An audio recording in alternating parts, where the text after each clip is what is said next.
Aujourd'hui, les recherches sur le projet NOPUR ont démontré par exemple que les politiques les politiques de protection sociale qui sont actuellement mises en place par le gouvernement mexicain ou bien par le gouvernement brésilien ont eu du succès.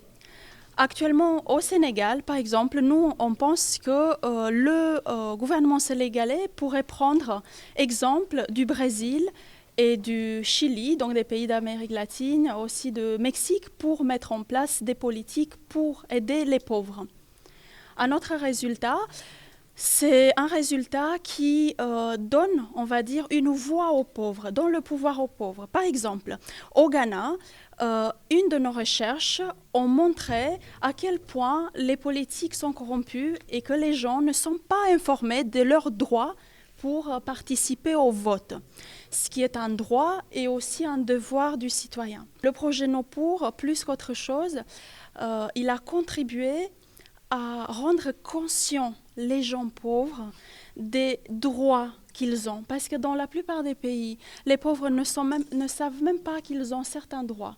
Donc nous avons contribué à partir, d'une part, les recherches du terrain que nous avions fait, d'autre part, à travers des conférences de dissémination de résultats, comme celle qu'on fait aujourd'hui, justement à parler de ces problématiques et à rendre les pauvres conscients de leurs droits et donc de leurs devoirs.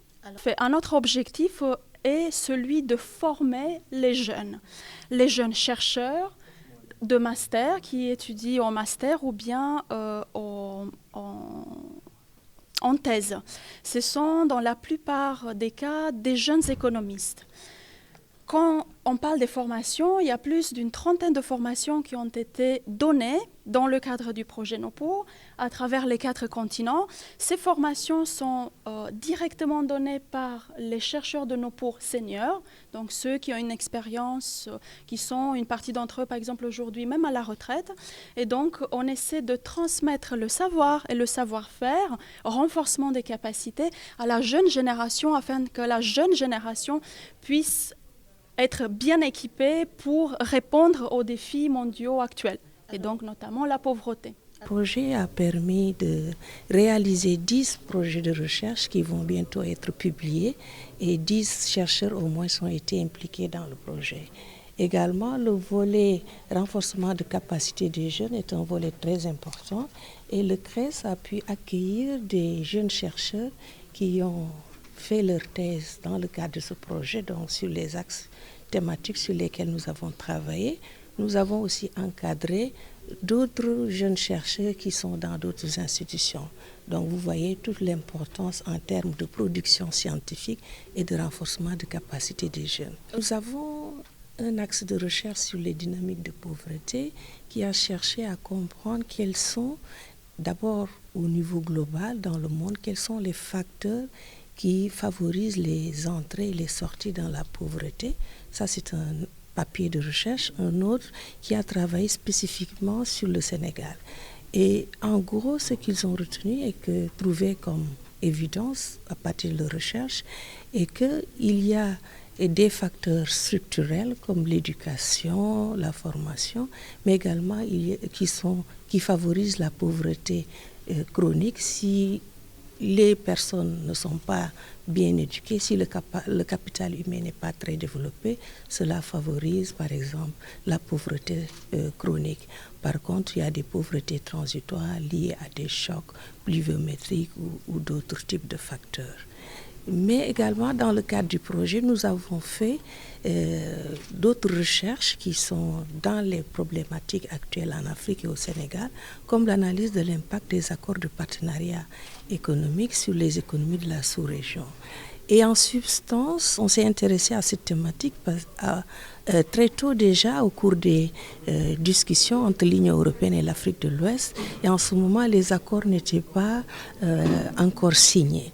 Et l'importance de faire ce type de recherche, c'est de produire des éclairages pour les décideurs afin qu'ils puissent savoir au moins avoir des éléments sur les impacts macro et aussi au niveau des individus sur les politiques qu'ils sont en train d'élaborer ou bien les partenariats qu'ils sont en train de nouer avec d'autres régions ou d'autres entités.